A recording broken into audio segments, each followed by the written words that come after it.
Coming to you from Final Third Cigar and Whiskey Lounge in Ingalls, Indiana, Indiana's exclusive Aladino Cigar Lounge. It's Final Third Friday. All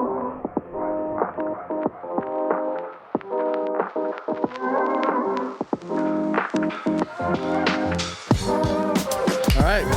Oh, there you go. You got the clap in. That was weak. There you go. There we go.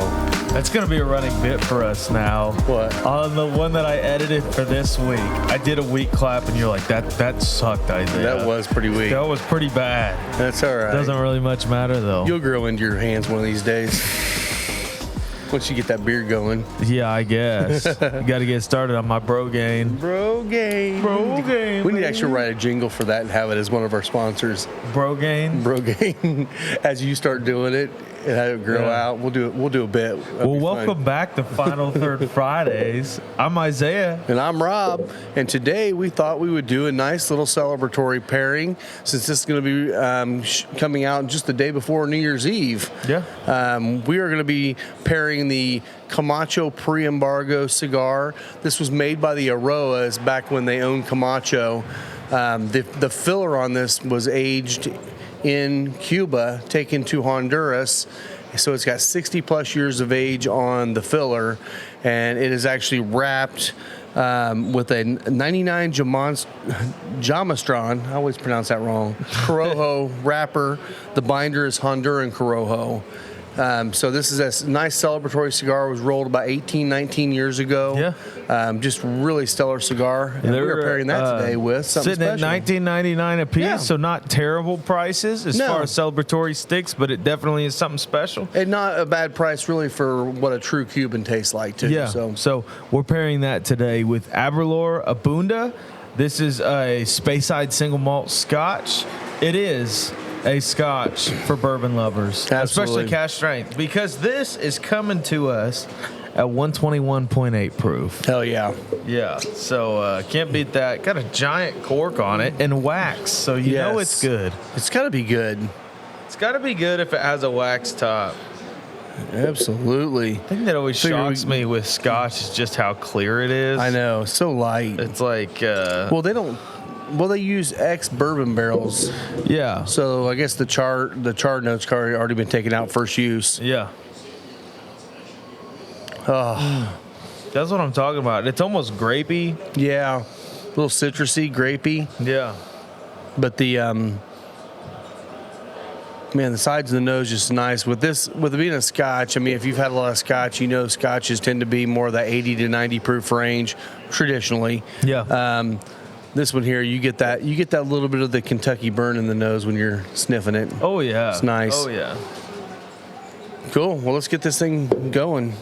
So we were actually recording this on the day of our Christmas party here. We are at Final Third. So we're a little ahead of the schedule, but that's why we're dressed in our Santa gear today. Yeah, if you watched last week's, I'm wearing the same thing in it, but it's because he didn't go home this week. Yeah. Well, hi, Bob. You want to come on over? No. No, He's good. So this does have a closed foot on it. Yes. So you can light it one of two ways, but we got to do a cold draw first. Yeah, with the closed foot, you definitely get a little bit more of a constricted draw, which you're going to. It's like Fig Newtons for me. It is. Yeah. Chocolate-covered Fig Newton. There you go. I'll take it. Let's go. All right, get her lit. So, yeah, again, like you said, the closed foot, I just light it up because you're going to get all that flavor.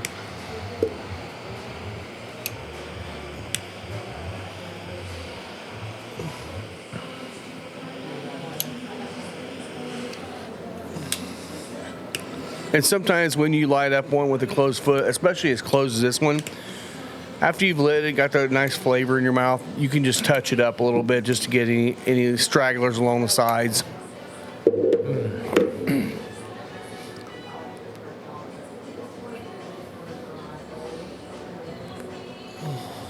Oh, so it's like white bread toast. There's a little bit of spice on the palate for me. And some spice in the nose. Yeah. It's definitely got a nice spicy retrohale right off the start. Yeah, it does. Now, I know this cigar pretty well, and it does change. But that That initial spice on a very fresh palate is really nice on the nose. Yeah, I'm extremely fresh palate. I have not smoked a cigar since Saturday. Wow. Isn't that sad? A week? A week. Wow. Yeah. It's been a fresh palate right there. Crazy busy week. Have you been drinking bourbon, though? Yeah. You have to. That's what I figured. You got to get through your day. It's a requirement. It's going to get my lunchtime bourbon.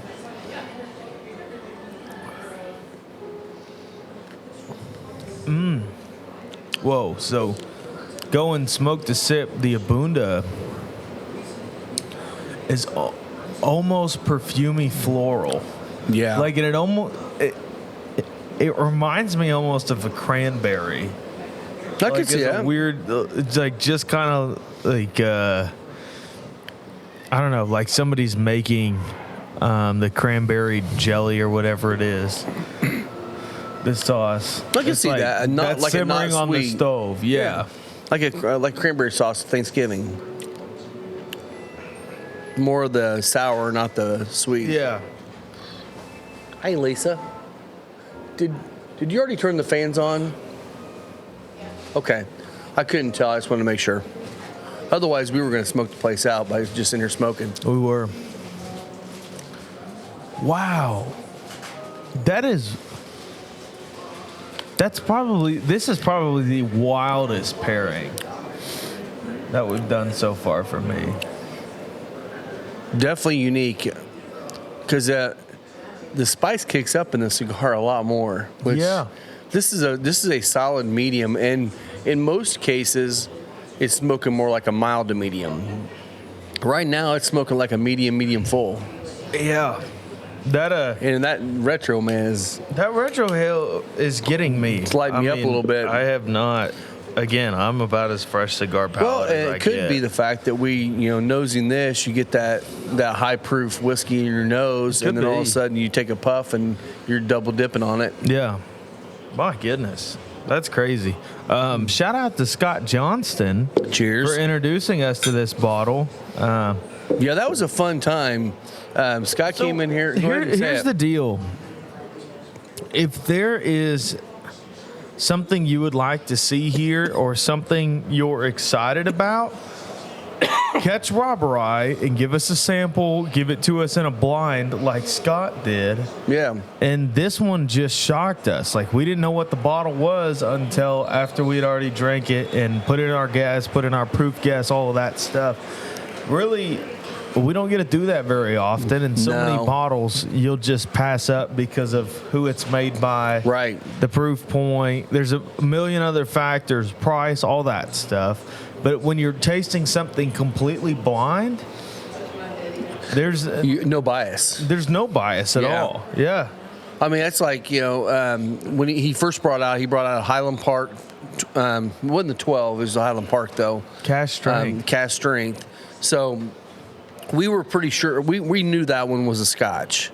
This one here, we were fooled a bit because it definitely is all the Scotch notes. Yeah, but it's got a lot of the light whiskey bourbon notes too, or American whiskey notes as well.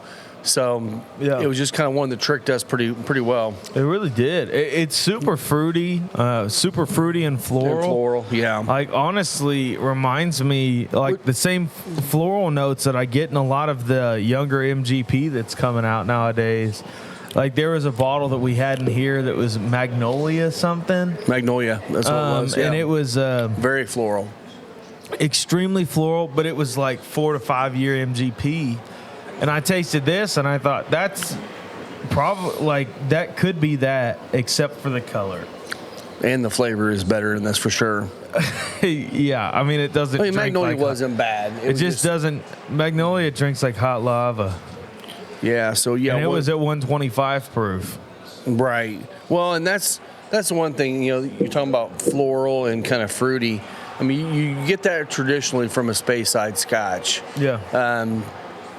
Think Macallan. Macallan's got that similar kind of floral, fruity kind of notes to it, depending on if you're double cask or sherry cask. This one's not finished. No. This is just straight up single malt, right at their original cask strength. So yeah. And it's batch number 004 if anyone's actually counting. 004. I think we need to get 1 through 3 now, just for science. Because science is very important on the show. I'll support you in this endeavor. Thank you. Yeah, we should do something like that. On the next episode, what we should do, Rob, is get those flight boards out and set up blinds for each other. Let's do that. Okay. That could be our first of the year pairing or episode. And also, I want you to start thinking about this too. Our first episode of January, what I'd like us to do is to rate our top either 3 or 5 cigars of last year. New cigars, not That's just easy. Because I love my Mil Diaz. I'm going to put it in there. New cigars of the year. Well, the Now, Mil it can't Diaz be will the show up. It It's can't the be the Maranitos. Maranitos, which should hit the list. But I better hit yours too. Oh, it will. But Oh my that's the only gosh. one we're going to share. Yeah. Let's don't share any more of them. It'll be fun to do that. And then what we can do is we'll. If I remember, I'm gonna bring them with me. You know what we ought to do? We ought to talk to Will and Chris and some of the guys here that come in here and have them help set up the blind for us. Okay. Otherwise, you and I are going to know what 4 they are. So we'll find some people to actually set the blind up for us. Oh, so we're gonna be battling each other. See who can No. get the closest. I don't think it's battling. I just think it's like going through it and talking about each one of them. I think that'll be fun. That'd be cool. But I could pour one for you and then you pour one for me. Do it blind like that. We could do that. If we can't find somebody to. My fear is if Lisa does it, there will be no continuity in the blind, and she'll Which just, honestly could be good. could be. It But could completely throw if us she off. throws a low proof before a high proof, it's like all bets are Oh, off. she's going to throw you blackberry whiskey, baby. I'd be able to see that by the color, man. Well, that's that true. stuff comes out purple. Purple. Put blackberry whiskey mixed with JTS Brown, and we'll make it look just like Maverick. Yeah. Oh, Yeah. we just switched over our cheap lighters to Firebird. Yeah, great lighters. Is it going well for you, Rob? Might want to talk in the microphone. Oh, okay. Yeah, I started using one just to test it out, and just like the other one, the other one was a great lighter too. This one has a huge tank on it. I filled it up on Wednesday, Okay. and last night I topped it off just for today, but it was not even halfway down yet.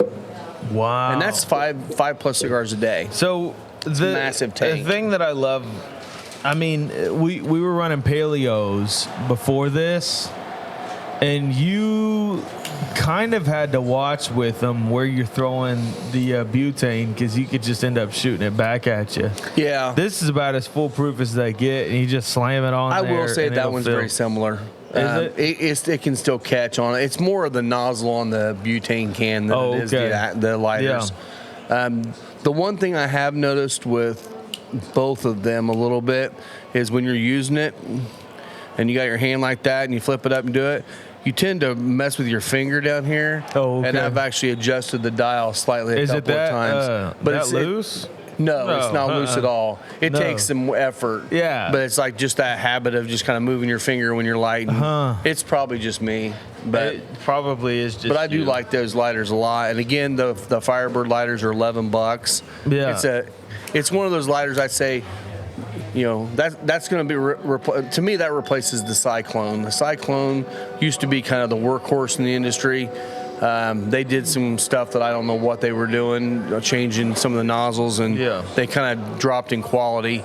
This is now my go-to where I'm going to have one in the car, one at the house, one everywhere. And the beautiful thing about this is if you're having a guys' night, you could fill this up once and share this lighter with probably 20 other people. Where I kind of joke about it. He and I are both using the Colibri Stealth 3. And absolutely fantastic lighter to go out and smoke.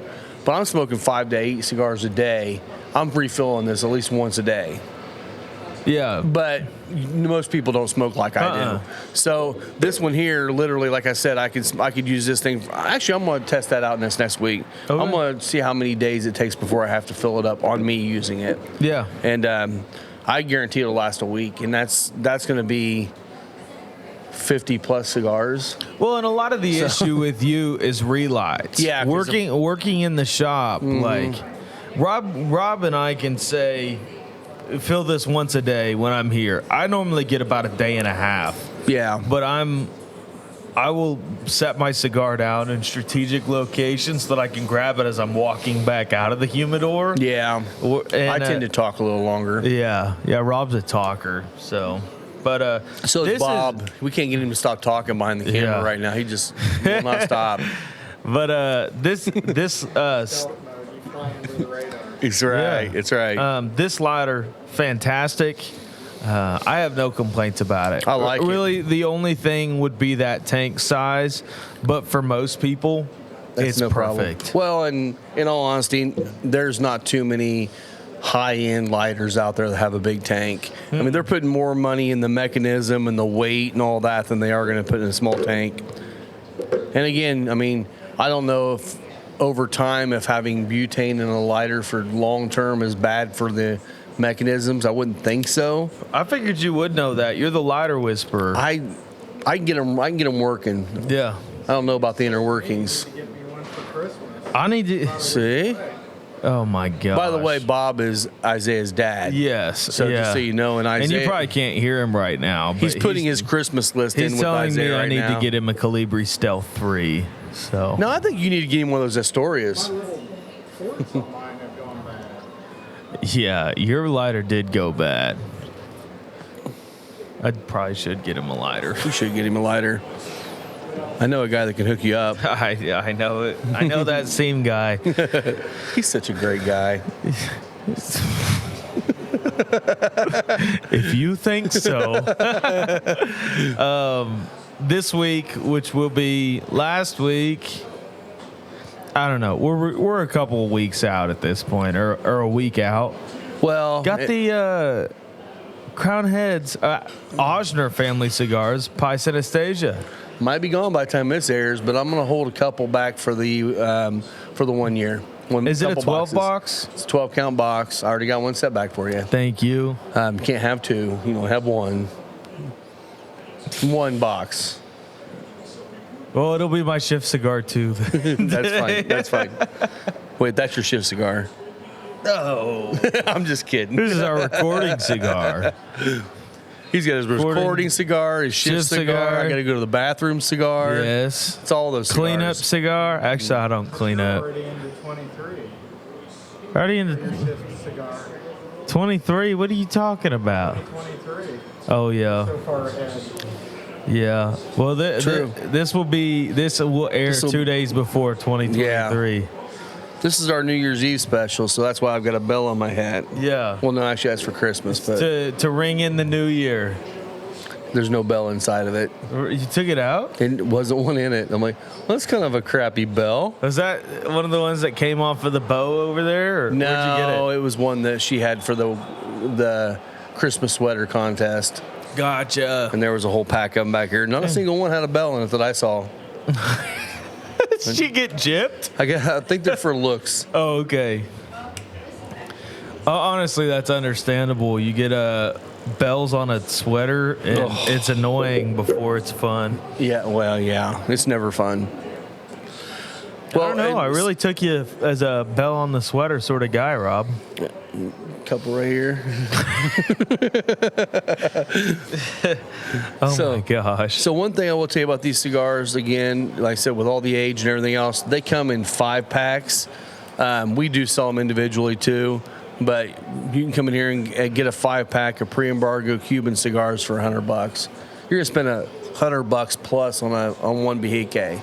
Now, am I saying this is good a Bahique? I don't know. I'm not going to spend $100 on a Bahique to find out. So, I smoked a lot of Cubans, and I will tell you, there's not. The only Cuban I think that I've had that was better than this was a Monte Cristo No. 2, and it had like 5 years of age on it, and it was delicious. This is also probably the moment. It was with the buddy I was hanging out with, smoking. And, you know, Nick Ferguson. Shout out to you, buddy. Unlike Mickey, you didn't have to kiss a bunch of guys to smoke it. I did not. Yeah. Did not. Mickey Shout apparently out likes to you, that. Mickey. Cheers. Hey, Mickey. You're so fine. That's funny. I can't believe we just did that. We didn't clap though, so we're not really that weird. Who you clapping? Man, that keeps getting better in the glass. Yeah. There's almost a creaminess to it now. Mm-hmm. It's like a creamy caramel without the caramel flavoring. You know what I mean? It's like just very creamy and thick on the palate right now. Is that butteriness? No butteriness, no Buttery, ice cream. flaky, very little orange peel. Very little. It is very little orange peel in this. I would say, honestly, now that you say citrus, I get a little bit of lemon peel in my mouth right now. I could see that, and it's that floral thing that I'm still associating. It's probably more floral. Is like cinnamon cranberries, and I think a lot of the cinnamon and the baking spice quality is coming from this cigar. Mm-hmm. I will say the retro died down a little bit. Honestly, still it's not up there. It's not because it's died down. It's because we've been smoking it for a few minutes. Yeah. It's not quite as spicy on the palate now, but it's definitely still got some spice. We actually smoked a couple of these on the way over to the Wood Hat Pick in Missouri. Yeah. And pretty enjoyable. I didn't. You never got one? Well, I never grabbed one from you. Oh. I was drinking my coffee still, so I was smoking the Mil de Es. Sfumato in C major Another good one. from Crown Heads. Shout out I to you didn't get guys. any of those, though. Those were all gone, I believe. Yeah, they were really good. I love that cigar. I don't know. Crown Heads, like mild to mediums lately, have been really good. Oh, that Pice Anastasia is a solid medium at the most. I mean, it starts off, I would say, more in a mild, but it is so creamy and flavorful. Tastes like yellow. Tastes like yellow. That's what they're claiming. Tastes like yellow. Tastes like yellow. Tastes like yellow. That's what Synesthesia is. It's a crazy good cigar. While we have them, if we still have them when you see this, come in, grab you a couple. I promise you, you won't be disappointed by it. It's a great coffee cigar. It's really a great any time of day cigar. It fills the same category as the Mil Diaz for me, that I could smoke it at the beginning or at the end. I think so. The only difference, I feel like the Mil Diaz is a little stronger. But it is. But it's similar flavor profiles. I shouldn't even say similar flavor. They're totally different. You out of here? Yep. See you guys. See you guys. Thank you guys so much. Yep. Appreciate it. We're going to enjoy some food here in a minute. Thank you. So Isaiah's mom and dad came in, and Lisa and remind your mom's name. I'm sorry. Sharon. God, I can't remember that. They were talking about the Christmas party, and Sharon told Lisa, well, I'll help you make the food. Yeah. She came out here and just absolutely crushed it with a charcuterie board on steroids. Well, it's a charcuterie bar. It is a charcuterie bar. Because it's the entire bar top here full of charcuterie stuff. And it looks great. Hey, Lisa, make sure you get some pictures of that before it starts getting beat up. She did a great job on that. Yeah.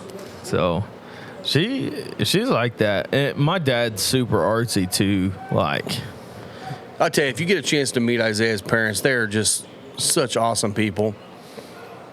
I don't know how they created this thing. You gotta be. Were you kidding adopted? me. No, wasn't adopted. Are you sure? You've seen my dad. Are you sure you're not adopted? You look at my dad and you're like, that makes sense. Everybody thinks you're my son, so I know. It's like, yeah, I don't get that, but well, my dad could wear glasses, but he wears contacts, so because he's cooler than you, I guess he didn't want. He want to do the old millennial wear the clear glasses thing. I'm sorry. The young pastor wearing the clear glasses thing, because that's a thing. That's a real thing. It is a real thing, and I will admit to that. But But they look good on you. I like them. I like clear glasses because it doesn't matter what I wear with them. That's true. That's very true. Black glasses break up the face a lot. So clear glasses are purely for function's sake. You get like brown glasses, it looks weird if you're in a black suit.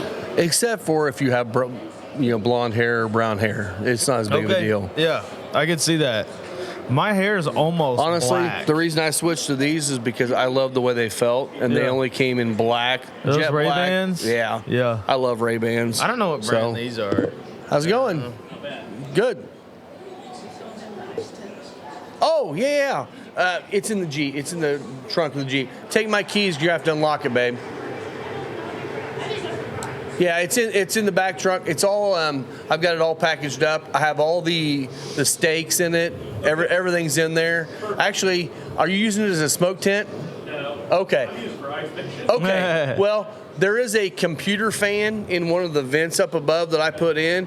I left it for you. If you don't want it, I'll get it from you or whatever. But I use that because if I did smoke in it, well, then you might leave it in there. You plug it in and it just pulls the smoke out. So it's nice. All right. Well, thanks, bud. No problem. Thank you. Good seeing you, man. You too. Yeah, I'll be back soon. All right, you got it. See ya. Yep. So you sold your Sold my ice fishing tent that was my smoke tent. yeah. So that was a guy local. He used to walk around town. He just lives a couple blocks from me, and he'd always see it back there, and he'd stop a couple times and say, "So what are you doing back here with that ice fishing tent?" I'm like, "Smoking cigars." He's like, "Damn, that's an awesome idea." Yeah. So he reached out to me on Facebook and said, "You want to sell it?" I'm like, "Yes, I do. Yes, I do. You don't need a tent. You have a whole building now. I do. This is my tent." This is my tent. This is my story.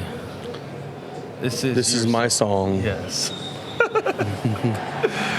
And we're killing it with all Praising my boy. my boy. This week, Mickey texted me and he said, Oh, I know. I got it he too. said, I did not realize how funny Hawaiian Pigeon was. He said, maybe I was just so nervous when I was on the show with you guys. He said, that's hilarious. Oh, he was texting me. He's like, "Man, I can't find it. I can't find the translation." I'm like, "No, it's a language. It's a language. You got to go into language." He's like, "There it is. There it is. That's it. That's it. That's how, by the way, we're going to end every show from now on. That's it. In the infamous words of John the Apostle. That's it. Yeah, we can't even, not even cheers. It's just, that's it. Mm-hmm. That's all for now. That's all. Yeah. That's all, folks. It's crazy. It's so funny. So funny. We got the Belials coming in now. Oh, yeah. Got the crew. But, man. That's another shout out, by the way. We need to Shout drink. out. Dave Belial. Dave Belial and Sarah. Sarah. Not a bad way to start your day, getting drunk on high proof scotch. Yeah. Not a bad day. We got a busy day, though, so we can't be, or what I'm presuming will be a busy day. It's been a weird week, man. I'll tell you. Really? We every day has been slow during the day. I mean, like Friday it was yesterday. We had no, not yesterday. It was Thursday. Up till 4 o'clock, I had nobody. 4 hours. 4:30 hit, and we had more than a traditional day from 4:30 to 9. Oh, my goodness. It was just insanely packed. That's enough to make you pull out your hair. It was brutal. That is crazy, Rob. It's just a weird season. It is. I mean, a lot of Crazy people are weird. trying to hurry up and get done with work, so they're working a little more hours to get it done so they can take all of next week off. I get it. I would be too, Yeah. but I can't. Dude, it's been a wild week for me. So we're like we're just about a week out from Christmas when we're recording this. Yeah. This week has been crazy. We had all the churches are, man, during yeah, Christmas. I know. We had all this drywall work done in the sanctuary. Right before Christmas? Well, at the beginning of December, and then we had a bunch of things happen. So this week ended up being painting week. Oh. So So you have a nice fresh smell of paint in the sanctuary tomorrow morning, huh? yes, they were finishing up. Well, I painted Monday through Wednesday and got all the walls done, and then another guy there is finishing up the ceiling today. All right. So it's just like, oh my goodness. Hey, here's the deal. I knew I had carpal tunnel in my hand, but this week has been You feeling it? terrible. I woke up Thursday morning trying to eat a bowl of oats. I couldn't feel my hand. Couldn't hold the spoon No, right? dude. So I went ahead and called up. So I'm gonna end up probably getting surgery on my hand. which is okay, I don't know about carpal tunnel. I'd be interesting to find out. And this is totally nothing to do with anything we're doing here. But there's that, I can't think of what it's called again. Just something genetics. And it's a radio spot they put out. But they actually will repair things without surgery. Yeah. And it's like I think what they're doing is they're using your own stem cells and inserting, and like those will repair shoulders and hands and all kinds of stuff. I wonder if they could do that with carpal tunnel. I don't know. I don't think it's insurance approved yet. I was watching videos last night, and they catch your hand like from here to here, and just this is all trigger finger. I've had 8 of my fingers trigger finger releases. Yeah. That's crazy to me. That one there is like from there to up to your wrist. Yeah. I'm just hoping they don't have to cut into my tattoo, because that's where I'm hoping to spend. Where's your tattoo again? Oh, no, it doesn't go that far. Yeah. But I'm hoping to spend my Christmas bonus on new tattoos. Sorry, living streams. What's that? Sorry, living streams. Why are you sorry? If you don't like my tattoos, there will be more, Lord willing. But yeah, I think that's probably going to happen for me in January. That's one of my goals for 2023 is to get my arm started. I've only got the one. I want to get the lower half of my arm done in 2023. Yeah. Well, if I end up with that surgery, which I'm hoping happens, so it's either carpal tunnel or cubital tunnel. I don't know. They have to do tests. So cubital tunnel is You're too young to have that, dude. It's because of music school, I swear. Yeah. So you're just talking about repetitive motion for hours and hours and hours on end. And then also typing, which reading and typing was my entire major in undergrad. Like, that's all I did. So it's like cubital is the nerve that runs along your elbow. Yeah. And it'll get pinched in your elbow, and that'll mess it up. So they'll either move that or it's carpal tunnel in the hand. I don't know. Say hi to Lisa. Lisa. So this cigar has turned graham crackery, and there's something else there too. Graham cracker and oh my gosh, there's a little bit of creaminess there, but I can't think of what. It's not like a marshmallow. It's just a graham crackery note right now. It's like the cinnamon grams for me. Yeah, maybe it's the cinnamon. I'm feeling a little bit of cinnamon Actually, there too. there are these graham. I think they're graham crackers, but I get them at the Mexican grocery store, and it's not just like cinnamon sugar on top. In fact, there's no cinnamon sugar on top. It's just like baked into the graham cracker. How you doing, Dave? And it's heavy cinnamon. Good. So you can stop by and say hello if you want. yeah. Hey, after you grab some sticks, come on over and tell everybody what you grabbed. bought. Yeah. But yeah, so it's like unsweetened cinnamon graham to Dave. To Dave.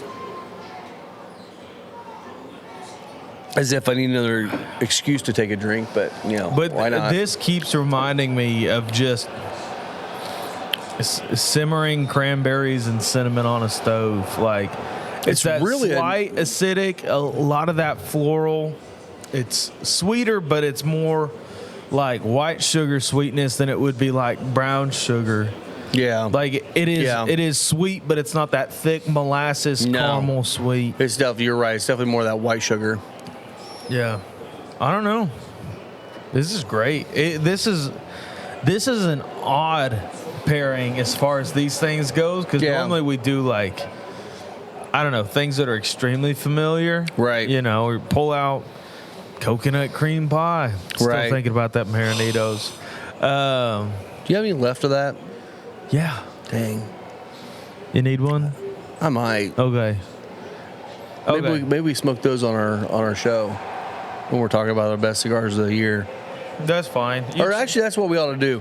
You pick one, I'll pick a different one from my list, and that's one we'll smoke during the show. Yeah. Well, if you want to, I get that's you. All right. I might have a couple back, but I don't remember where I would have put them if I did.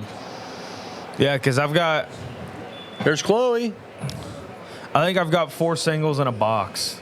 Oh, good. You got a few left then. Yeah, I ended up buying 2 boxes of it. Such a good cigar. Such a good stick. And that, customers of Final Third, is why you couldn't get more of them, because he bought them all. No, here's the deal. No, what? I bought a box, and then I waited a month and a half, and they were still sitting around. That's true. So I bought another box. And I will say, So don't get on me when you can't find LEs. You had your time. I think part of that, and this is something maybe Crown heads, maybe they like what they're doing. I think it's the shape of that box. Because to put it on a shelf, you have to put it long ways, Yeah. or upright, because there's no way to put it sideways because the box is that long. Yeah. And you're taking up 2.5 box spaces for it. Yeah, so it's if it was a 12 count box, and they're not stacked. No. So you could do the size of 6 Toros, double stacked, but no. Yeah. No need, I guess. Yeah, I mean, I wish they would, because I think people would see it better. And honestly, I don't know. Maybe placement in the humidor would help with that too.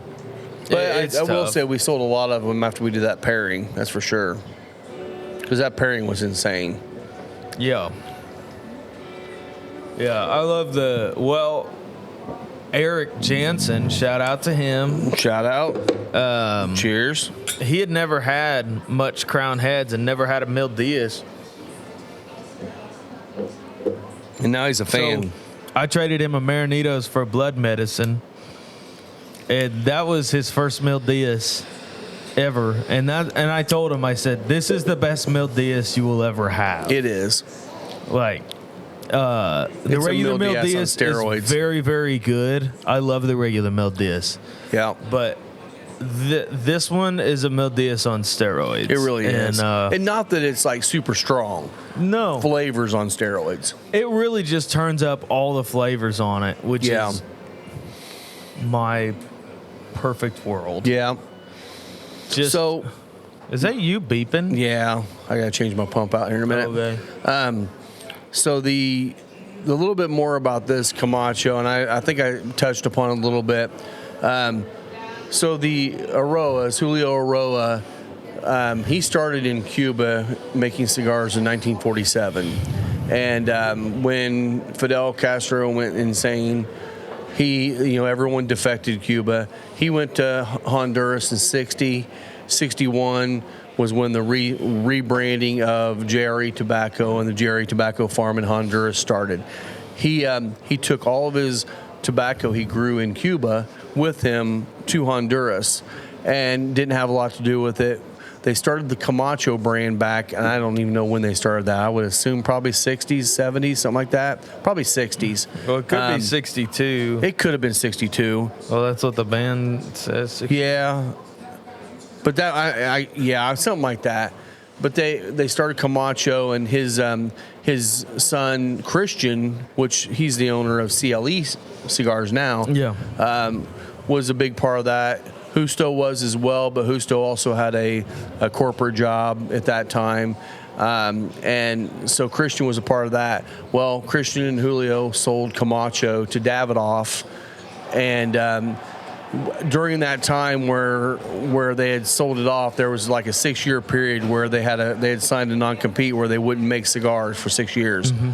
So Julio had all this tobacco, and he rolled it up in little Rothschilds, and that's where we get these vintage selections we've got in the humidor right now. Yeah. And all these cigars have 6, 7, 8 years of age on them, and they're delicious. But this was one of the ones that they did as kind of a nod to their Cuban heritage, and also to show people how good Cuban tobacco was at one point. Absolutely. A lot of the Cuban tobacco you get now is just straight up earthy, and that's really about it. This still has complexity because it's still Corojo. Yeah. I mean, it tastes like Aladino Corojo. It does. So it's cool to see them go from Cuban soil to Honduran soil, and all they did was they upped their game and actually grow better Corojo now than they did back when they were in Cuba. So, yeah, pretty cool process. Amazing family. When we're recording, or when we post this video, we're going to be about 3 weeks from heading down, 3 to 4 weeks from heading down to Honduras to actually visit the farm. Yeah. And that so I'm being excited to see said, that. the shop will be open. It will be open. while they're in Honduras. Isaiah, Tam, and Chloe will be in here working. Yep. So come in here and make them work hard. Please. Otherwise, I'll be bored out of my mind. Mm-hmm. But yeah, man, this is a stellar cigar. It really is. I don't know. I have no complaints about it. It burns evenly. I've touched it up just out of just being crazy. Well, and I relit it just because I was talking and I let it go a little bit. It's definitely a cigar. Again, you got what is it? 19 years now of age on the roll. Yeah. And the age on the filler. It definitely, you can see the combustion on it is perfect. I mean, these things have been humidified great over the last 18, 19 years. Yeah. But it does want to go out a little bit easier if you're not paying attention to it. So it's stellar, though. It really is. This is still one of our top selling individual cigars we have here. I believe that. And I think it's just because people are like, oh, I want to see what Cuba used to be like. Well, I mean, it's a special cigar. It is. And again, Not everybody every day has $20 to spend on a stick. No, and you don't have to. Here's There's great the ones deal: that are $10. If you're before we run out of these, which seems like it's coming sooner. It could be than I coming thought. sooner. Yeah, the last couple times I've ordered, they're still showing that they're out of stock. And usually when they're out of stock, about a week later, they're back in stock. They're just removing them from one warehouse to the other. Yeah, they haven't been there for a good 60 days now. So I'm assuming that they may be out. We've got a good selection. I mean, I still probably have a good couple hundred or more back there. But again, most people that buy one, smoke it, a lot of people just go in there and grab a 5-pack to go. Yeah. Because they know once these are gone, they're gone. So special cigar. Once they're gone, they're gone. But they will be available at the 1 year. Mm-hmm. So they will for sure. And also, if you like the flavors in this one, smoke the original Corojo from Aladino's line. It's very similar without all the age. Yeah. You're going to get similar quite notes. a bit of age on it, though. It does. I mean, they age all their tobaccos before they do anything with them, which is another reason why their cigars always burn well right off the start. Yeah. Yeah. Aladino does no wrong. Nope. I'm sure they do, but they just don't release it to the public. Yeah. Actually, Julio might just be that much of a master that it doesn't matter. Well, and he's playing around with a lot of stuff right now, and I can't disclose it, but there are 2 or 3 blends we're going to get to try when we're in Honduras that could be coming. One of them, which I'm excited about, is going to be coming possibly as a shop exclusive, or a lounge exclusive. So any of the Aladino lounges around the country, there are now 4, 2 more signed on. So those will be coming around in every state. Do you know where those are? So there's I was thinking there's one in California and one in Montana maybe, but I can ask Lisa. I think Lisa will remember. Yeah. When she's done. But and Aladino's all brick and mortar, aren't they? Yeah. They don't. There's the really only places no you can buy them retailers. online is if it's a brick and mortar that happens to sell online too. But yeah, nope. They promote and take care of their brick and mortars. Which, if you look at our humidor, 99% of our stuff is that. 95% of our stuff is brands like that. Yeah.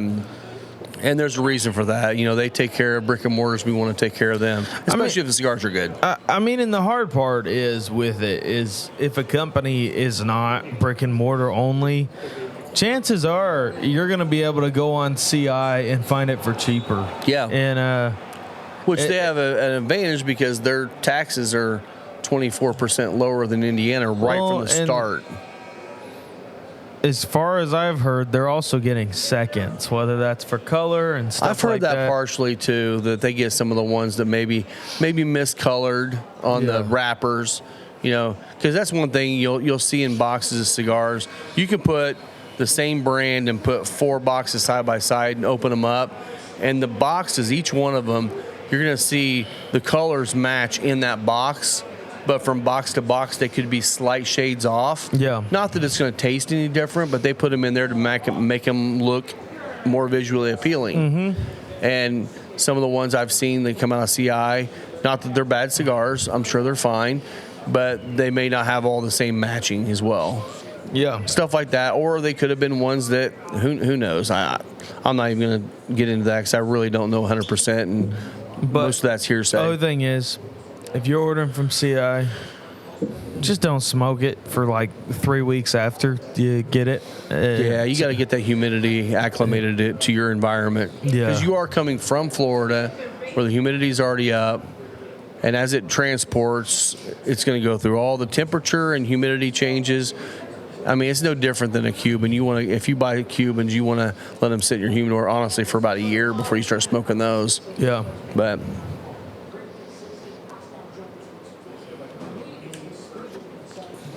It's crazy.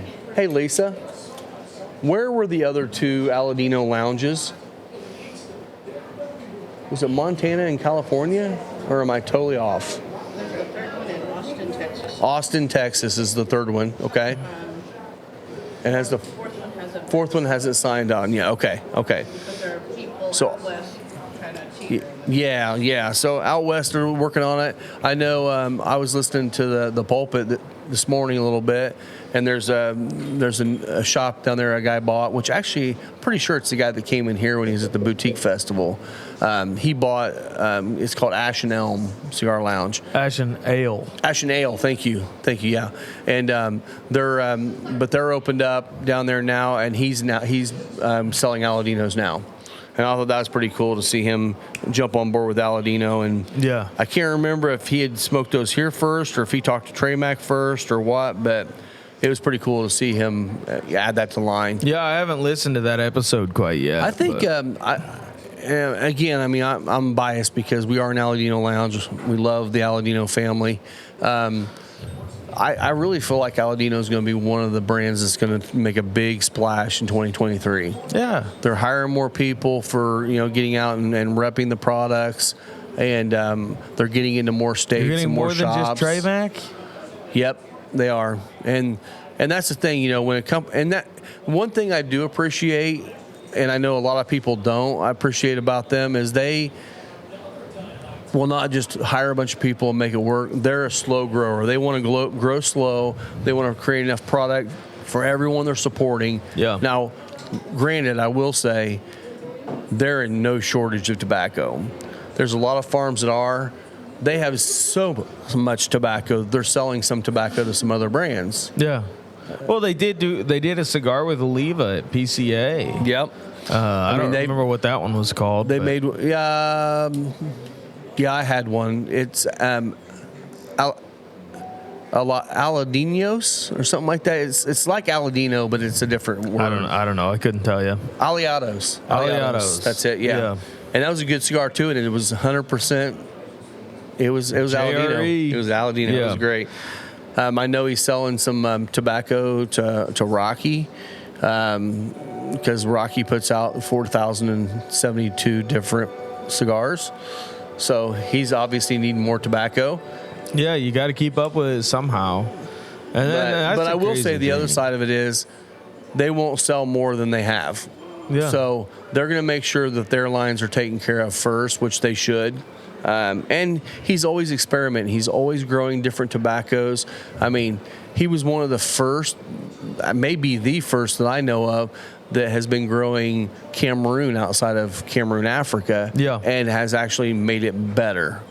Now, some people don't agree with me on that because a lot of the Cameroon out of Africa is a little darker, but I really like the flavor of the Aladino Cameroon over the others. So I just think they're two different beasts. They are. There's still that Cameroon sweetness to There them, is. and like there's some continuity, but I feel like the like- the African is a little more earthy, to where the Cameroon from Honduras has got a little more of the sweetness to it. That's yeah, the difference for me. I could see that. And if you want to see for yourself, the Imperial Jade by La Galera is an African Cameroon, and then the Aladino Cameroon is Honduran Cameroon. And they're two totally different cigars, and both of them are absolutely delicious. Yeah. So, and we have them both here. Here at the Final Third Cigar and Whiskey Lounge, 180 East Broadway, Ingalls, Indiana. 46048. I still don't remember that. I know. I got to keep saying it so don't forget. Yeah, 46048. I don't even remember the zip code of the church I work at, man. Uh-oh. Doesn't matter. Doesn't matter. You just type the address and Google knows. It does. She's smart.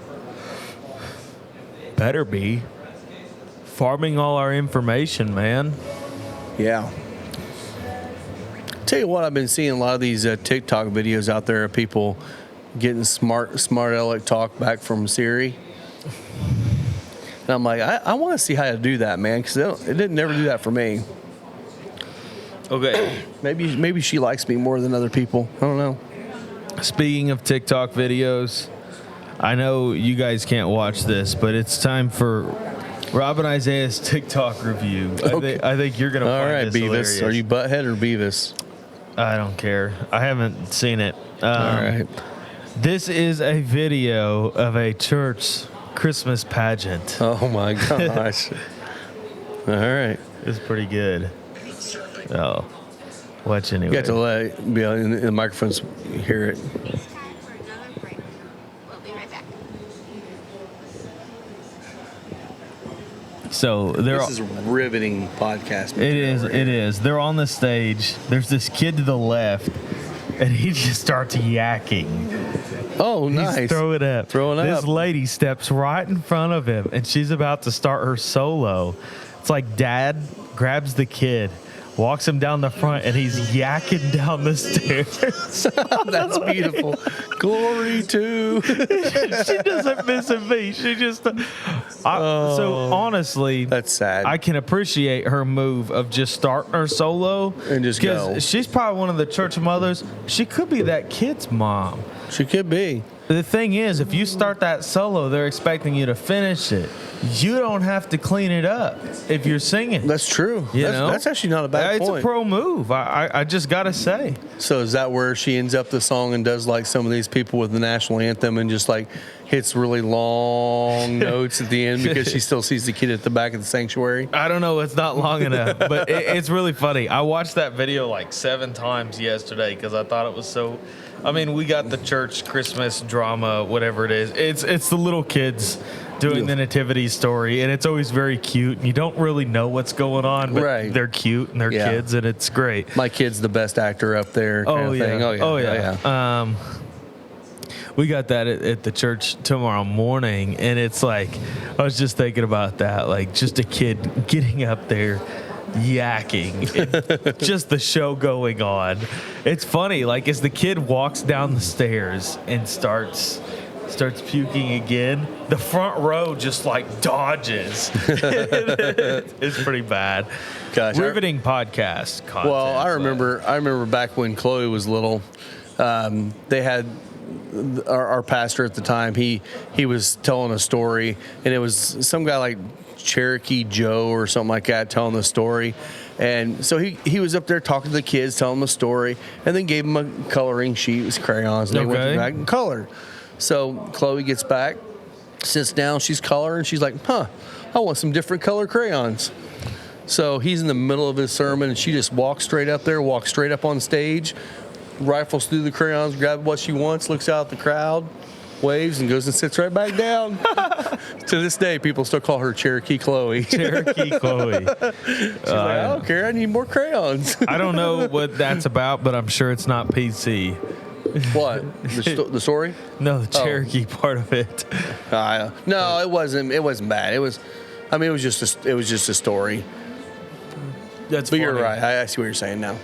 I'm in the second third. Feels like I'm just starting the second third of this stick. Me too. It is more of that graham cracker, kind of dry baking spices in there. The retrohales almost died down. It's died down a completely lot. for me. I'm even It's getting not some of that spicy. earthy nuttiness now. Yeah, I could see that for sure. And that earthiness is coming from that Cuban tobacco for sure. Yeah. And the Abunda for me has turned more into like a white grape. It reminds me a lot of that same grape note that you'll find in like a super sweet Moscato. But then the building of the heat on your chest just feels great. Yeah. I can see that. Yeah, it definitely has that kind of a semi-sweet white wine kind of feel to it. Yeah. Yeah. But it's solid. So, Rob, this is our last podcast episode of 2022. Wow. What are your cigar predictions for 2023? Predictions? What do you think the trends will be in 2023? I really feel like some of the trending is going to be more brands are going to be coming out with smaller ring gauges, Okay. despite what some people think. Okay. I feel like you're going to see more Lanceros coming out, more Coronas coming out. And I think a lot of that comes from shops like us that promote that. There are still old school shops. We won't name any names. It's like A couple two guys. yeah. that they don't like them. And honestly, it's not because they don't like the cigars, I don't believe. I think it's more because, you know, they're big guys like us and they make their fingers look skinny or look fat. Whatever. But I'm in it for flavor. I really not feel looks. like the flavor of a Lancero is amazing if done well. Yeah. I think you're going to see more of that. I mean, we're already starting to see several of the limited editions coming out, like the Capa Especial from Crowned Heads that was a Lancero. I think you're going to see more of that. I think you're going to see a tick back in strength. Okay. Because For a while it has been, let's put out the fullest body, full body we can, spicy. That's what people want. Yeah, and I think the reason for that is over the last few years, with so many more people smoking cigars now, I think they're realizing they need to get some more of the mild to medium cigars out there with some good flavor, so that they hit the rest of the crowd, because not everybody wants full body bombs every time they smoke. Totally. So I think you're going to start seeing a lot more in that mild to medium range, and a lot less in the medium to full range. Okay. I feel. And then Pice Anastasia, for example. Yeah. Totally. What do you think the next size of the Warhead will be? Have they already said? I don't think not. I've seen it. Because so we went from a Toro. Churchill. Oh, it's a Churchill. It was a Churchill. Was 7. And then now we're on a Gordo. It's a 660. The 6 was a Figurado. Okay. I'm trying to think what I could see Espinosa doing a Corona Gorda if they haven't already. Okay. Because they do a lot of Corona Gordas. Yeah. They've done a Lancero already, which, by the way, I still have one. It was like one of the first 2 or 3 they did, and I'm babying it. I could see either a Corona or a Corona Gorda being the next one. But who knows? I mean, I don't know. I think one of the things that we'll see next year is a whole lot more sweet tip offerings from people. I think you'll see these mild to medium cigars that have been constants. Like, honestly, I'm not saying it's coming, and I bet it probably won't. If the Aladino Classic had a sweet tip, that would sell like crazy. Well, and that's kind of what the Habano sweet tip is. Anyway, but it's more Corojo based. But I think we'll see more stuff like that, of these premium and boutique brands putting out sweet tip cigars. See, I'm not sure that's the case, because we're still in that fight for sweet cigars could die. That's true. And I think a lot of people are freaking out over that. And I don't know if they're going to invest any money. I think there's a distinction between infused and sweetened tips. I don't think there will be. Okay. I think if you call it sweet, they're gonna nail you. Gotcha. So I don't know. It'll be interesting, because I don't know where the legislation is on that right now. If you don't know, the government's been trying to kill everything flavored in the cigar industry. they got shot down on premium cigars, so they're going to go after something. They've already went hard after vaping. And they've all but killed vaping in a lot of ways. Not yet, but it's on its way. I mean, I could see that being a big problem is the sweet stuff. I could see that coming. Yeah, and I agree with you on the smaller ring gauge stuff. I think next year we will see a 10 by 100 from Asylum. You could. Why wouldn't they? I mean, why wouldn't they're selling them. Yeah, they did a 9 by 90. Let's see a 10 by 100. But You'll God, never I hope see not. that in our shop. I hope not. I think brands will start to focus more on the smaller ring gauges. What I'm excited to see next year, though, is some of these smaller brands where they only got 5 cigars, seeing what they come up with. Mm-hmm. Like Family by Loyalty for me, I would love to see that Fenrir in a Corona, a Lonsdale. Yeah. That thing would be awesome. Yeah. Same thing with the Frecky. Like, those are my 2 favorites in their lines. Yeah. Nothing against the Skull or any of the other ones, but those are the 2 that really hit my palate well. But I would be excited to see what comes of that. The other thing I think that you'll see is a lot more creative blending. That's what I was going with next. I don't think that Mexican San Andreas over Nicaraguan binder and filler will be something that comes out next year. And like that's kind of been I don't know, everybody's got start one. Yep. Everybody's got one. And they all taste different just depending on where the tobacco is. But I think there'll be a lot more creative blending in that way. Yeah. And I think you'll see a lot more complex blending where you're going to have 3 or 4 different fillers. Yeah. You know, even double binders. Yeah. And stuff. And I think you're going to see a lot more of that too. And honestly, it's already happened. There's been several of them like that already in there. But I think you're going to see more people playing with that because these master blenders, there's a reason why they're called master blenders. Yeah. And when they start putting things together, it just becomes magical. And I think you're going to see definitely them. I mean, why wouldn't you? I mean, if you already know what flavors you're going to do, why wouldn't you be that guy to say, let's put some new things together and try it out? Now, one thing, I started seeing a trend up last year and maybe year before of Peruvian tobacco. Yeah. Haven't seen much lately, and I don't know if that's because maybe Peruvian tobacco is a little harder to get right now or what. Well, there is a portion of Peruvian in the Mel Diaz. I know, but there's just that one, and then there's one more that has Peruvian in there, and I just don't see it much anymore. Maybe I may be wrong. That could be something that they're gearing up for more crops coming out. Speaking on that, I think Costa Rican could be one you see an uptake in. Could be. I had a Costa Rican Bureau from a Cigar of the Month club that I really enjoyed. I'm not saying the name of the Cigar of the Month club because I can't support them.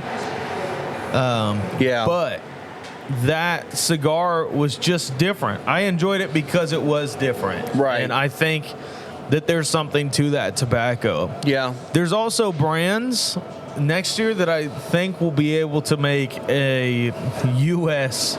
Puro. That was the other one I was going to go with. I don't know if we're gonna get to a really good U.S. Puro. The only one I can think of right now is the American by J.C. Newman. Yeah. And it's $20-some bucks, and it's okay.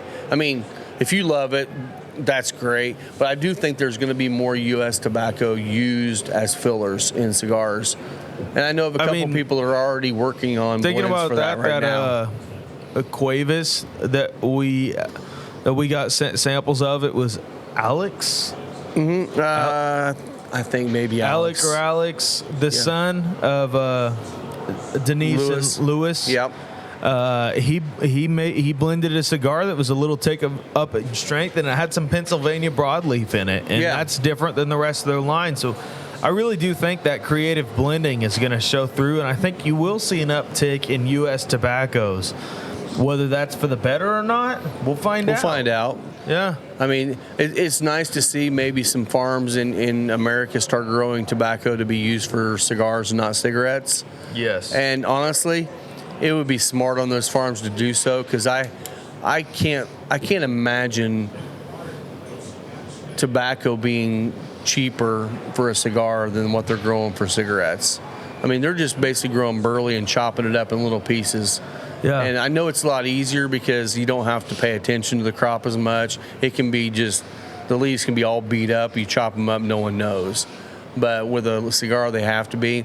But, I mean, that whole American ingenuity, man, I think you're going to have more of these farmers saying, let's perfect our crops and do something special. Yeah, and I hope they do. Tobacco has been grown here forever. Yep. I think tobacco, I don't know if it was brought over, but it's pretty close to a native crop because you like the American Indians were smoking tobacco. Yeah. So it's the Native Americans, you know. So I think it would be really interesting to see premium U.S. tobacco. I don't know that that'll come next year, but I think it will be something that could come. It's already being worked on, so I could see it coming in the next year or two. There's that book I was telling you about that I'm reading. It's the cigar, I think it's what it's called, but it's From Seed to Soul. Okay. And I want to let's make sure I do that on the first episode of the year. I'll bring that book in. There's a couple of paragraphs I want to read because I think it's really awesome. Are you good at reading out loud? Yeah, I think so. We'll find out. Maybe not. We won't translate it to Hawaiian Pidgin. But we'll see. Yeah. But I'm normally good at reading out loud. Then you put it in Hawaiian Pidgin, and I'm just like, oh my gosh, that sounds stupid. Well, they're just talking, like the way he terms things. Like he talks about there's 4 ways to taste your cigar. First one is the aroma before you even light it up, just smelling it. Sometimes you get that barnyard. Sometimes you get the cinnamon, stuff like that. And then you got the mouth feel, the taste inside the mouth, the thickness of the smoke, all those things that contribute to the body of the cigar. Then you got the retrohale, the retro olfactory, I think is what they call it. And then you got your perceptions of that. Your brain then kicks in and says, oh, this reminds me of coconut cream pie. Yeah. And you're like, so it's a memory thing. And that's what kind of trains you. When you kick in the olfactory senses, it tends to pull out more of the specific notes. Where if you're just smoking it, you're going to get savory. You're going to get maybe nutty. You're going to get very very vague notes. But once you kick it through the nose, you're going to get some more.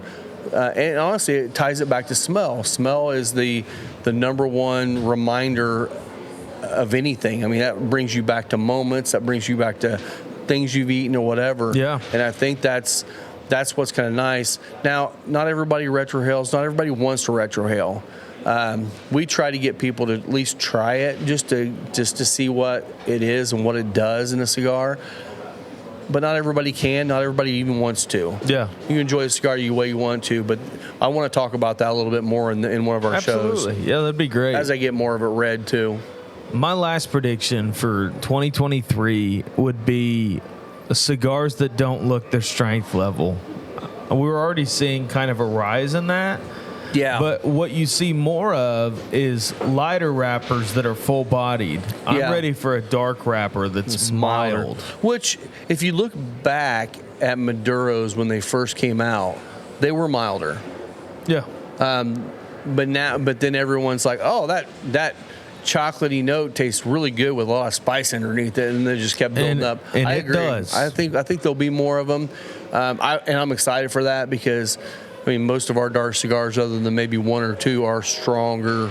Maduro, at least medium to full. You can get to a solid medium with a dark Maduro wrapper.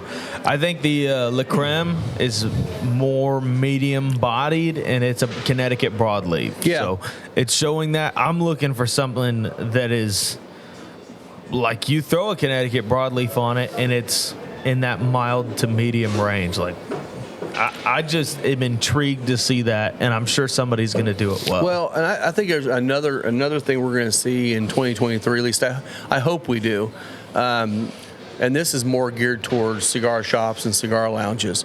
I feel like you're going to see more customer service provided at places like that. And I don't mean that they don't always do it now, but I've had so many shop owners and lounge owners come through here and just really praise us for the customer service we do here. Just down to details on the cigars, going in and talking to people, getting to know their palate, finding a great pairing with it. And not that some places don't do that, some do, but I think you're going to see more and more of that, because as you get cigars that are light colored and strong or dark and mild, someone needs to be selling those products. Otherwise, someone's going to walk in there and go, I want a strong cigar, I'm going to grab that one, and it's mild. They're going to be disappointed. Yeah. And I think you're going to have to see more selling, and not just selling to sell products, selling as in to explain the products better to people. Yeah. And honestly, that's the only way I think lounges are going to really succeed, is by doing more of that. Okay, my last and final trend for 2023 will be 21-year-olds getting into premium tobacco in cigars. And it's already happening here. We see it every day here now. Every day, I think there will be a rise in the number of young people in cigar lounges. I agree. And if they're not in yours, you should take a look around and see how you're treating people. Yeah. Yeah, because, I mean, it definitely takes a different kind of customer service. They want the interaction. They want the stories. They want to know what goes well with it. They want to know how to cut it properly. Yeah. I've already had 4 or 5 of those guys say, would you ever think about doing a class for beginners? I'm like, yeah, absolutely. Absolutely. Like, we do it every day, but, they want to actually have someone to sit down with a group of them and show them how to cut and how to light, how to retrohale, how to do those things, because they want the best experience on that. And just this last week, we had 2 people that I had to card, and their birthday was literally like a week before, and they just turned 21. Mm-hmm. It's like, this is the first cigar lounge I've ever been into. I'm like, awesome. Thanks for coming out here. And I totally agree. I think we're going to see a lot more young people trying it, because that's one thing we're getting. The generation of young people now, we're getting past a lot of those people that were like, they look down upon drinking, or they look down upon smoking. And it's like, no, they want an experience now. They want to try something new, and they want to know what's so exciting about it. And you know what? Bottom line is, if they don't like it, you tried. That's fine. But most people end up liking the it. new generation. I would say millennials on down value experience over just traditional gifts, or experience over material property. And I think cigars and drinking and pairings bring that in together. Well, and long term on that too. That's how they're raising their kids now. Yeah. And there's not a lot of that, we're going to get you 500 gifts at Christmas time anymore. It's going to be more of we're going to take you to something special. We're going to go do something special as a family. We're going to take you to an experience. And I think that's going to be the new trend, if it hasn't already kicked in already. Yeah. People want that experience, and that's how they're raising their kids, which means the next 30 years, 40 years of cigar smokers, that's what they're going to want. Yeah. And if people don't pivot, then a lot of these old school cigar shops are just going to become dinosaurs. Absolutely. Because, I know of a lot of people that come in here, young people that come in here, and they've been to other cigar shops, and they're like, I felt like I was just being stared at like I was going to steal something, or no one would help me, or they looked down upon me because I wanted a sweet cigar. And I'm like, you got to get past that and realize that everyone's trying, and if you're not in there actually actively helping someone develop their palate, then why wouldn't they just grab a sweet cigar? Because they know it's not going to bother them. Yeah, and my thing is if it's your first time in, I'm probably going to sell you on a sweet cigar. Mm-hmm. That's what I started on. Like, I will sell you on a sweet cigar unless you smoked cigarettes. Yeah. Which is a question I will ask a young person, even though they're not of legal age. It's just how it goes. Well, and the world we're in right now, a lot of young people have vaped. Yeah. And vaping is sweet. So they already know the sweetness. That's not a bad entryway into it. And then, I'm still amazed at how many people come in here and they'll smoke a Jacob's Ladder or something strong like that, and then they'll jump over and smoke a Fat Bottom Betty. I'm like, I don't know how you go back and forth. Some people do. Yeah. But, smoke what you want, and, if that's where you want to start, we'll definitely walk you through that process and help you learn. okay, I keep saying this is my last prediction, but I think this is for real my last, and then we probably got to get into the pulpit segment. Okay. But really, I think what you're going to see is a decline in sales of the acid line and a ton more of other infused stuff, We already like the have. Deadwood stuff. I know. We already have. But forever, that was it. And now people don't even want the acids. And people ask me what they taste like, cinnamon and clove. What do they really taste like? Potpourri. Like, Yeah. I don't know what to tell you. I started on acids. I never did. An acid blondie was my first one, not the little tiny blondie, but the Robusto size one, and that's what got me into cigars. And then I moved into the Asylum Sweet Tips, and then I got in on boutiques, and Never looked back. never really did. Yeah. Yeah. Like, even in my first couple months of smoking cigars, I'd smoke like a tobacco special every once in a while, just because they're so sweet. Yeah. It's like a dessert stick. I couldn't do it anymore, though. I smoked one probably last year and about threw up. So Well, and this will be my last prediction too. So this is more about a specific brand. So Swisher International bought Drew Estates. Now, Jonathan Drew is still involved with the process and a lot of that already, but they bought it. And if you know Swisher Sweets, they're all about sweet cigars and stuff. Yeah. But with the FDA and everyone fighting so hard against it, I think what you're going to see is a resurgence of Drew Estates higher end cigars. Which Because is they've needed, because they kind of after Jonathan sold it, it seemed like the Liga line, the anniversaries were not quite what they were before, construction wise, whatever. I think what you're going to see is they're going to start putting some money back into that, because who knows if they get in the middle of the year and say, nope, you can't sell them here anymore. Now, granted, they're international. They're still going to sell them all over the world. Yeah. But America is still the number one seller of all cigars. So it's definitely one of those things where I think they're going to put a resurgence. You're going to see a resurgence of some great Drew Estate product. I hope. Because, I mean, I used to love that Liga 9. That was one of my favorite cigars back in the day. And smoked one. That was my Christmas cigar every year I loved it. since I was 18. That was my Christmas cigar. Well, in all honesty, the price of the Ligas were always a little higher than what I wanted to pay. Yeah. But now, Yeah.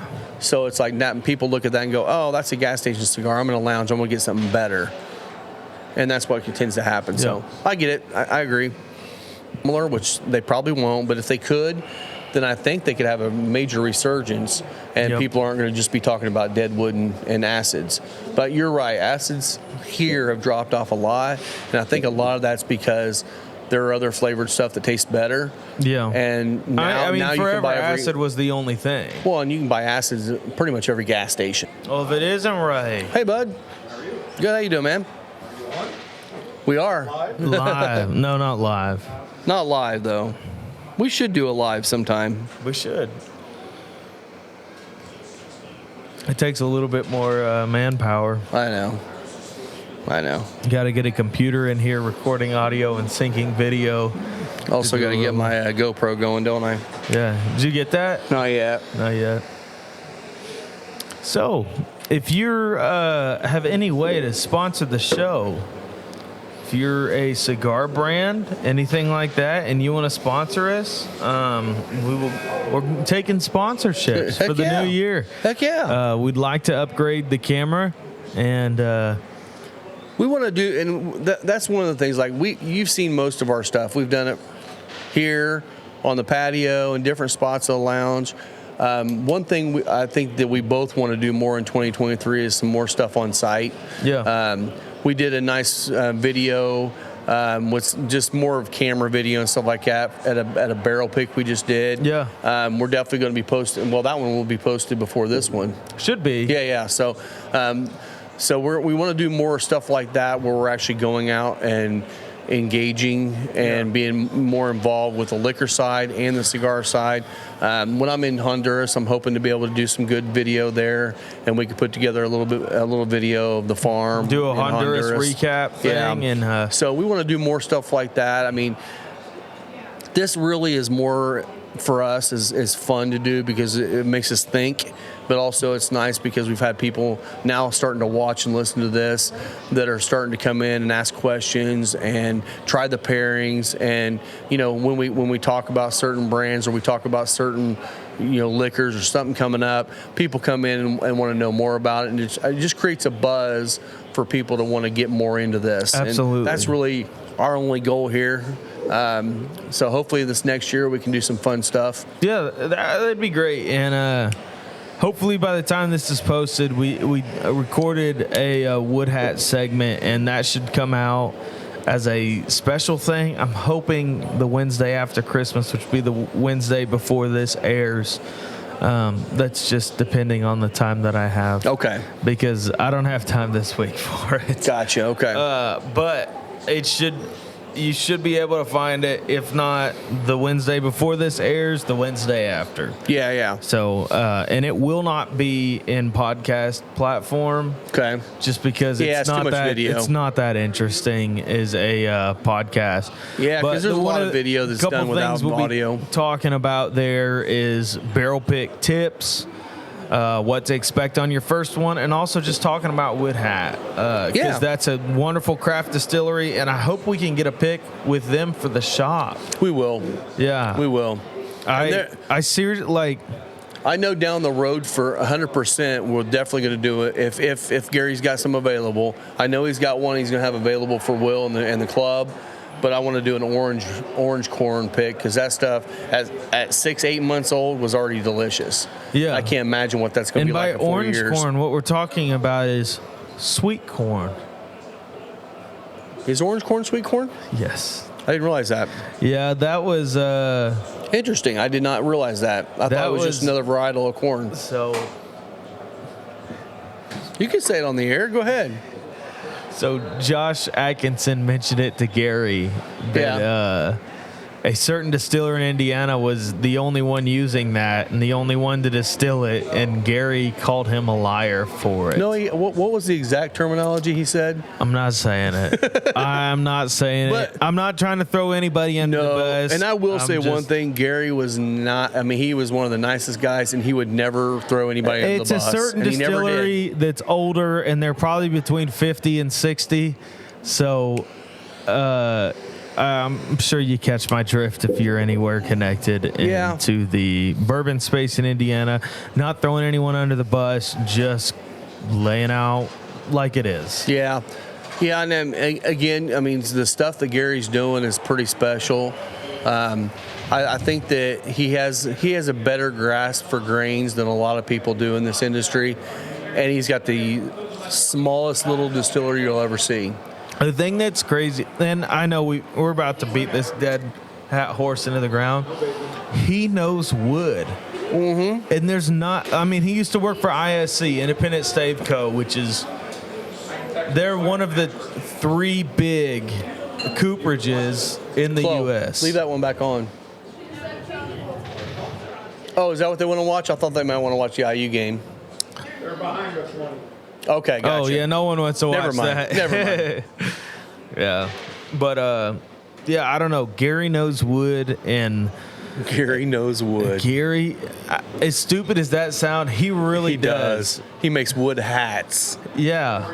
Not he just turns, like cart. He turns them. It's nuts. I would say if you ever find that dude's yourself, got a deep knowledge of everything. So he does. If you ever find yourself, St. Louis, or just west of St. Louis, it's just look up Wood Hat. It's just like an hour west of St. Louis off 70, and just check them out, man. It's not much of a tour. No, it'll take you 5 there. minutes to get a tour, but no, it'll take longer than that because Gary will tell you stories, and his stories are amazing. You will get so much knowledge. Yeah. That you would never get from any other distillery, just from Gary, because he's been around the farming, he's been around the wood, and now he's into distilling. And I don't know. They are as grain to glass gets, and they're more so than most people that claim grain to glass. Yeah, I mean they have a combine and a tractor sitting right next to the distillery, and the guy that was mashing at the time when we were there was showing me a video of the day before him harvesting the corn that they were putting through the distillery or the still that day. Yeah, I'm like, it was just pretty cool to see. They literally are just doing it all. And now they're doing small batch. They're doing 15-gallon barrels. But, man, they're putting out a good product. They really are. Rob, what are you getting? I'm into the final third on this for sure. Yeah, I mean, it's getting to be a little bit more on the darker kind of notes. I think it's just because of the char. It's building up a little bit. Definitely a little bit more black pepper on the nose, but not super strong. Definitely more earthy, a little bit of that mushroomy kind of note to it, maybe. That umami's there. Yep. That cinnamon is still there for me. It's like a graham cracker crust. Yeah. That you'd find on like a cheesecake or something like that. Not that there's any cheesecake qualities to this, but it's kind of but when you take a sip vibe of that whiskey after that, it definitely leans you towards that kind of cheesecakey kind of sweetness. It's got that little bit of creaminess to it, but you still get that lemon peel, and it's just really, really nice pairing. I think it is. Digging this a lot. And it's definitely different than our normal pairings just because of the whiskey that we're pairing it with. Right. A lot of times we get into a lot of those darker sugar notes. And that could be present if you paired this cigar with a different whiskey. I think it'd go great with that 4-Gate Kelvin collab. I think so too. That would be stellar, and that would get you into those darker fruit notes. Elijah Craig barrel proof too. But this, as odd as it sounds, is almost refreshing and like clean on your palate. Very clean. I mean, a Scotch will do that to you a lot of times. But the thing about this one is being so high proof, it's a different kind of clean. You need more? Yeah. It's just got all the flavor. I mean, you're still getting the buildup of the heat in the chest. I guess this would be a Speyside hug, not a Kentucky hug. Yeah. But it's definitely a beautiful bottle. Like I said, I'm pretty sure I saw MSRP is between $90 and $100 on it. I can't tell you if I've ever seen it in a liquor store. Typically, Indiana liquor stores, at least, their Scotch selection is mostly subpar, and they have the big dogs, and most of them are the 80 to 90 real quick, proof. Here's where I go for Scotch in Indiana. Okay. I will go to Elite Beverages. Elite Beverages, you can find all of the Bruichladdich distillery stuff that like the Port Charlotte. They got a lot of Ardbeg and Lefroy. All the Ardbeg and the Lefroy. Lagavulin. And you can find the Lefroy 10 cash strength there all the time. Which is delicious. If you like peat, you gotta like peat. That's one of my top bottles, like of all time. Seriously, and it's so readily available, but you have to like peat for it. Yeah. The other place that I would look is Vine and Table. They have a good Scotch. Vine and Table has probably the best Scotch selection around. Maybe Total Wine. I haven't shopped at Total Wine that much for Scotch. I haven't looked at their Scotch selection yet. But Vine and Table, they are sadly a Big Red company. And if you're confused why I say sadly, just come in and talk with me sometime. Yeah. But they've stayed with the Vine and Table model for the most part. Yeah, and the other thing is, if they have a bottle open, you can try it before you buy it. And they have hundreds of bottles open behind their bar. So you can go there and you can get the Octomore and all those other things. So I'm sure they'd have a Bunda there. I'm sure they would too. Another one that if you're looking for like community release scotches, Vine and Table is your best bet. Yeah, and I would say, and not that they have a vast selection. Community release is the bourbon barrel pick equivalent of what Scotch does. Gotcha. Okay. Another one that I think has a good selection of unique scotches, maybe not a huge selection, is Cons. Cons down off of Keystone. They don't have as big of a selection, but they also have some that I went in there and I'm like, oh, I haven't seen that on the shelf here before. Speaking of a unique selection, Storied Company. And I've not been there yet. I want to get there. Yeah, they're downtown, and they don't have a whole lot of bottles, but what they do is quality. And Jeff Love goes there quite a bit, right? Yeah, shout out to Jeff Love. Storied Company is the place to go for more unique offerings. They have some of the shelf staples there. Yeah. And they also have a bar where you can try before you buy. And that's becoming more of a thing in Indiana. You have several places that are doing that now. I know Ray does that down at Rural.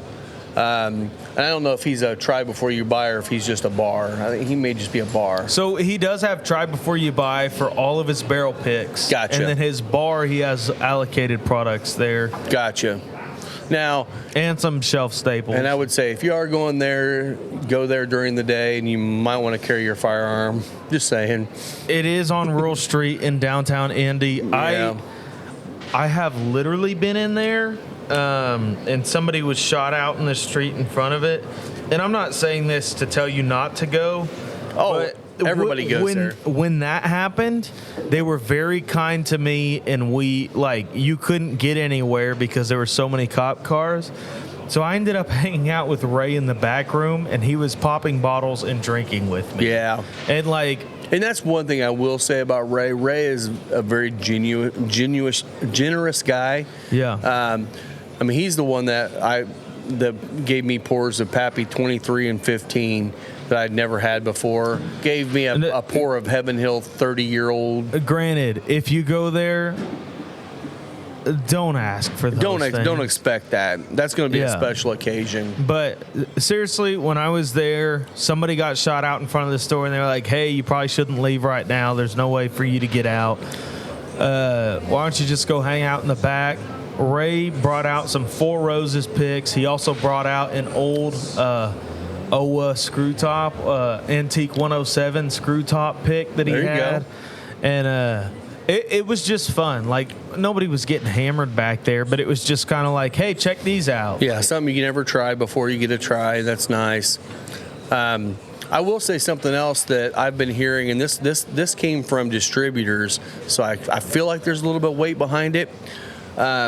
If you're getting new into whiskey, or if you're just one of those guys that like to grab hard to find bottles, the rumor has it that a lot of these distilleries, especially the Sazerac brand distilleries, are going to start flooding the market early 2023, and I'm already seeing it. I've seen a lot more Buffalo Trace and Eagle Rare and some of the things that were almost impossible to find in Indiana over the last couple of years. Yeah. That they're starting to show up here.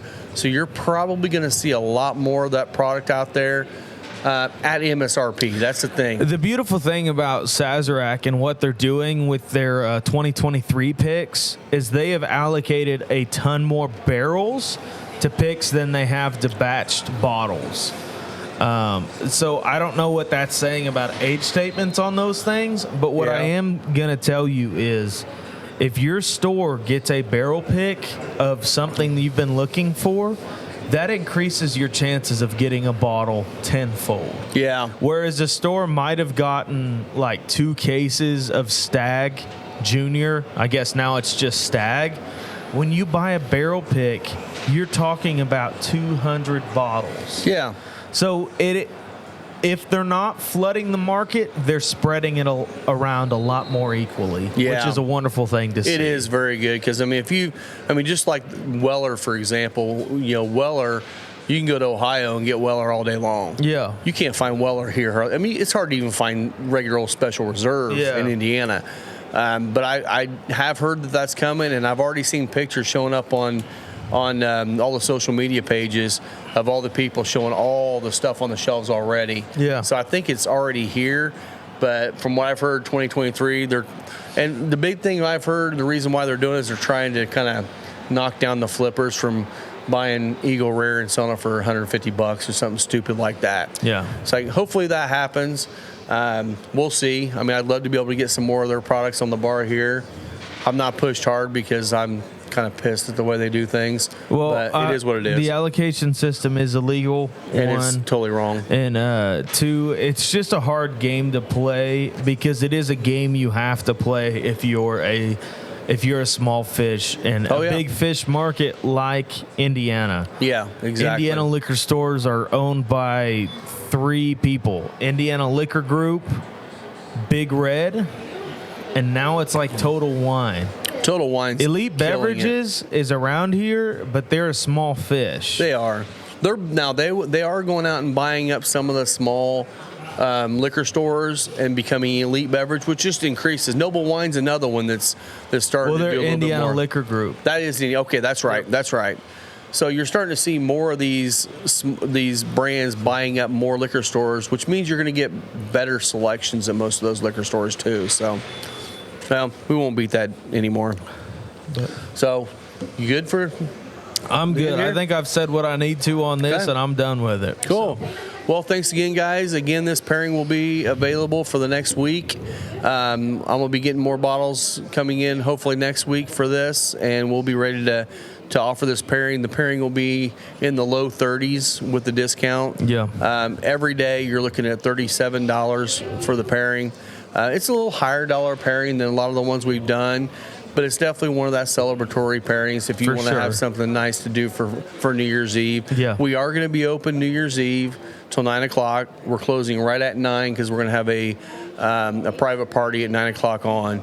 But we'll be open all day that day. So if you want to come in and try it, come on in and get it. Yeah, please give it do. a chance. So, well, thanks again, guys. And you can follow us on Instagram at Final Third Cigar. We're on YouTube. We're on all the podcast platforms. Yeah. Come check us out. And you can follow Isaiah At the Whiskey Pastor. Yeah, thanks a lot, guys, and we will see you next time. Cheers. Cheers. And Happy New Year. Yes.